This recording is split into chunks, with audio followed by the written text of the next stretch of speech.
This is the Harley-Davidson Sportster S. We've finally got our hands on one, and in today's video I'm going to give it a full review. It's safe to say that this bike has caused a little bit of controversy since its release because it's a whole new bike, and it's not like Sportsters we've seen in the past. Sportsters have been very similar or almost the same for tens of years. And this really is an all-new machine. It really takes the meaning of Sportster and puts it back into the 21st century. This thing is an absolute menace. The power is unbelievable, and it's not like riding a Harley. It's like something all new, but it gives you an incredible sensation when you're on the back of it. A very, very good bike. So let's go into some more details. The main thing that really sets this bike into a whole new category, if you like, is the engine. Now, it's still a V-twin, but it's an all-new V-twin, and it's not like your traditional Harley V-twin. It doesn't have that lopey sound or character or feel. It doesn't feel like this big rumbly vibrating beast below you, but don't be mistaken, because this thing really goes. It produces 125 newton meters of torque at 6,000 RPM, and it produces 121 horsepower at 7,500 RPM. And this really does take off from the get-go, even down low in the RPM range at 2,000 RPM. The torque's there, and the power just pulls all the way through the rev range. You don't feel a dip at any point through the rev range. It really pulls, and it's just sensational, it really is. The Revolution Max engine that's in the Sportster S is the same one that you'll find in the Pan America, but it's been tuned slightly differently, and they've changed the name by adding a T on the end, which stands for torque. It's tuned more for torque from the low down, and it really does deliver.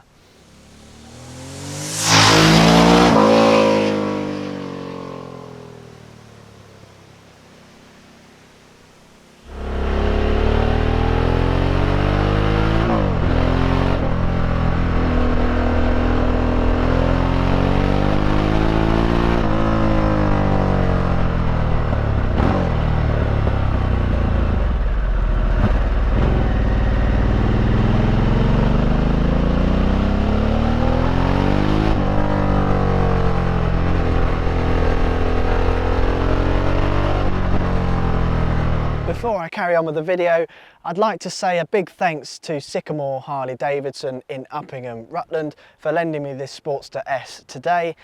Big thanks to Matt, one of the salesmen. So if you are looking for a Harley-Davidson, maybe this model or one of the other models, do give them a shout. They can help you out. They're really friendly, and customer service is second to none. And they've got a massive range in stock, new bikes, second-hand bikes, and they've also got a second-hand showroom with all kinds of makes in there, so definitely check them out if you're in the area. Oh, typical, it's decided to chuck it down with rain. This is end of August in England. It's freezing cold, it's raining. What more can you say? It's probably the worst summer we've ever had. It's finally stopped raining. So my impressions of this bike, I'm very, very pleasantly surprised. It's not a bike I was expecting to like, because it's not normally my cup of tea. But as far as a sporty bike goes, I'm not going to call it a sports bike because it's not a sports bike, it's a Sportster. It's still a cruiser motorcycle, but can you call it a cruiser? I mean, it's got so much go in it that it kind of sits somewhere in between. It gives you the power and response of perhaps a naked bike, but with the slightly more laid back riding style and position of a cruiser.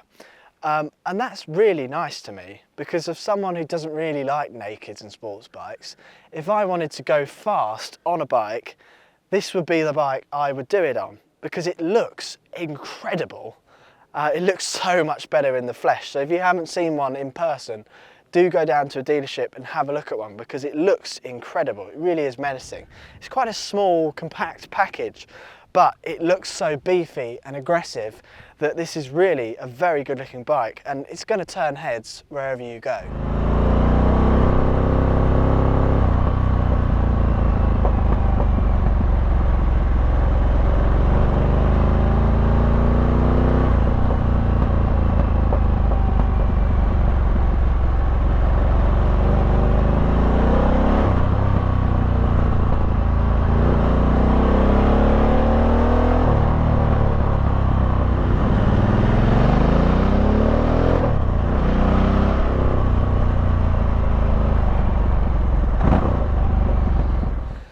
You join me now 2 hours later next to Ibrook. I've changed location. Someone wanted to take this out for a test ride, so I took it back to the dealership. They've taken it out and they've bought one. So that says a lot about this bike, that it makes that good of an impression that you want to buy it straight away. And then it started raining, so it's been raining for about an hour and a half. And as you can see, the clouds behind me are horrible, but coming this way is only blue sky. So looks like we've got some good weather for the rest of the afternoon, fingers crossed. The Sportster S has 3 rider modes, which are rain, road and sport. Rain mode dulls everything down so that if you're in torrential rain, you're not going to spin up the back wheel. But if it is really bad weather, I probably wouldn't take it out. I'd probably wait for the sun to come out, because there's not really much of a rear mudguard. It's a beautifully styled machine, but if it's wet, it just flicks all up your back. So wait for the sun to come out and then really open this thing up. Stick it in sport mode and you really get everything this bike has to offer. The handling is very impressive on this bike. It certainly surprised me. Even with the big fat tyres on the front and the back, it does go into the corners very nicely, and you can tell it where you want to go and it goes there. It's very confidence inspiring, and in a straight line going at some speed, it's very stable. You know, you can find yourself doing some quick speeds without even realising it on this bike, because it's so planted, and even without any wind protection, the wind, the way it's designed, I don't know how, it doesn't seem to affect you. You don't feel like you're being blown off the bike like you do on my Harley at the similar speeds.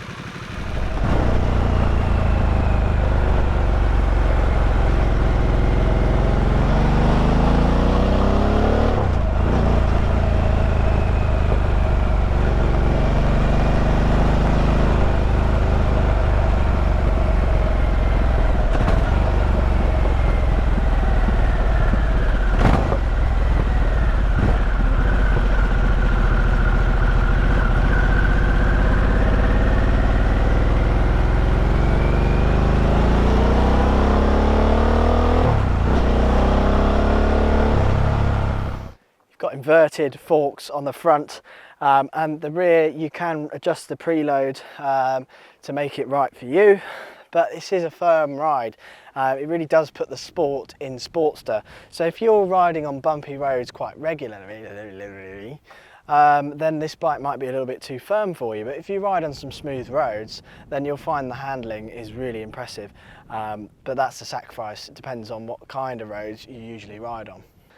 The stopping power is very good, actually. It has got single disc on the front and the rear. It is done by Brembo and it's very impressive. I wouldn't want any more or any less. It's just right for this bike.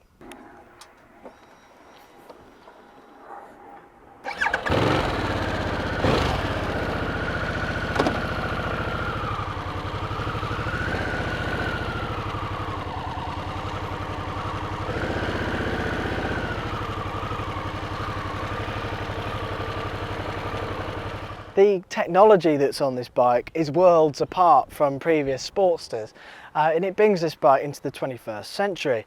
It's much more modern, and if you want an old school Harley, then you can buy an older Sportster second hand, which are very good value for money now, and you can still get that feel, but this is kind of targeting a whole new market, and it's doing well at that. Typical sports riders who ride other makes are coming over and buying a Harley, which they never would have thought of before. But this has got some really interesting features. You've got a TFT screen on the bars, which is nice and circular, so it fits in with the bike and it's not too big and horrible. It's a nice design, it's very simple but effective, and you can scroll through the menus very easily. I've tried out the sat-nav, which is built in. All you need to do is sign up to the Harley-Davidson app, and then you put in your route where you want to go. It comes up on the screen. Very good, impressed with that. And then you can flick through music if you've got a Bluetooth headset, and you can also have a look at the bike settings and your phone settings and things like that. So very impressed with the screen and what it does. Not usually my cup of tea, but this is a good one.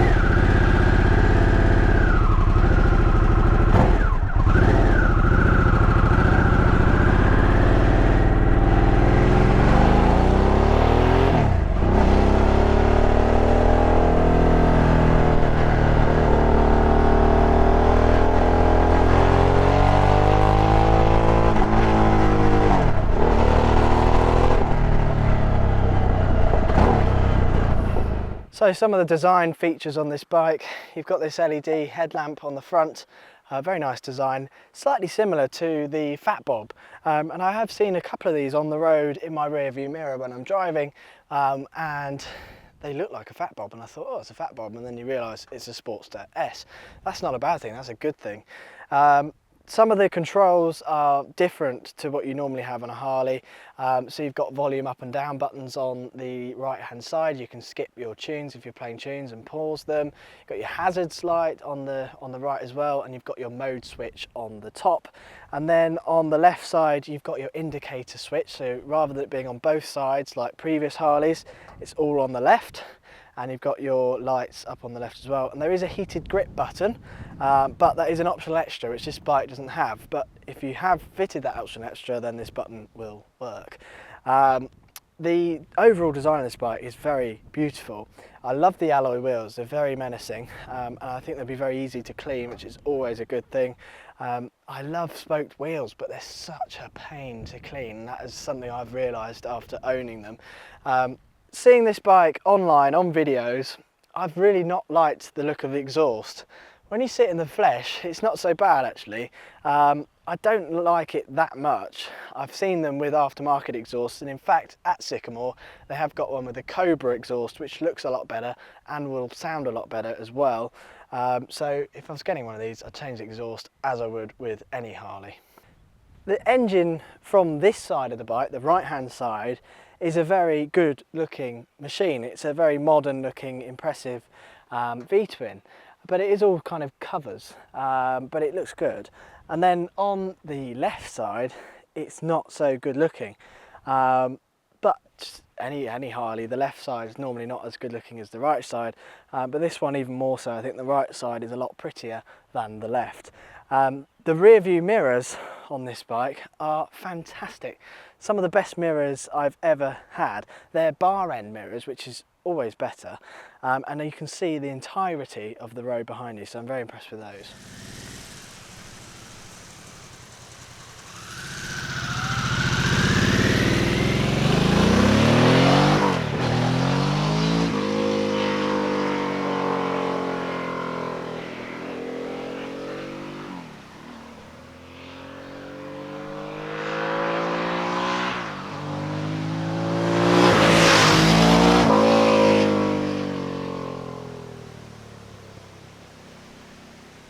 The seat height is 765 millimeters. Now I'm 6'1", as most of you will know, but if you're new to the channel, you wouldn't have heard me say it. And this is what I look like on the bike. So it's actually very comfortable at my height, and I can, my arms are stretched out nicely, my legs are in a good position, so no real complaints there. The seat's perfectly comfortable enough for short rides. I wouldn't want to go far on it, wouldn't ride it to Wales, but for an hour ride or an hour and a half it would be fine. And when you really do give it some, you really feel that it's almost weird having your feet forward and it being that quick. but you do get used to it, and I do like the riding position on this bike. This weighs 225 kilograms in running order. It's got an 11.8 litre fuel tank, so it's not that big, and it does supposedly 46 miles per gallon, UK gallons according to Harley. Now if you ride it quite spiritedly, then you probably won't get near that, but if you ride it nice and conservatively, then you might do. So you know, it depends on your riding style.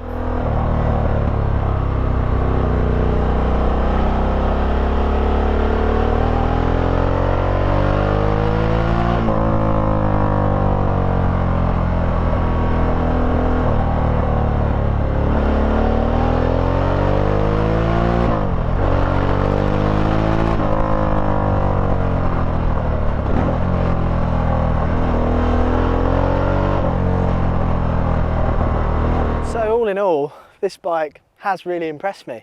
It's something I wasn't expecting to like, and I do like it. It's probably not my style, I wouldn't buy it with my own money, but I can see who it would appeal to, and if you're looking for this kind of bike, this is really a very good machine. So top marks from me, and in fact, if you look in Sycamore Harley-Davidson, they've got one for sale. It's a 2022 model, and it's $12,995. They're about 15 or 15 and a half new, and this particular second-hand one has only done 300 miles, so that's a real steal. So if you are looking for one, it looks identical to this one, $12,995. So give them a shout if you're after one.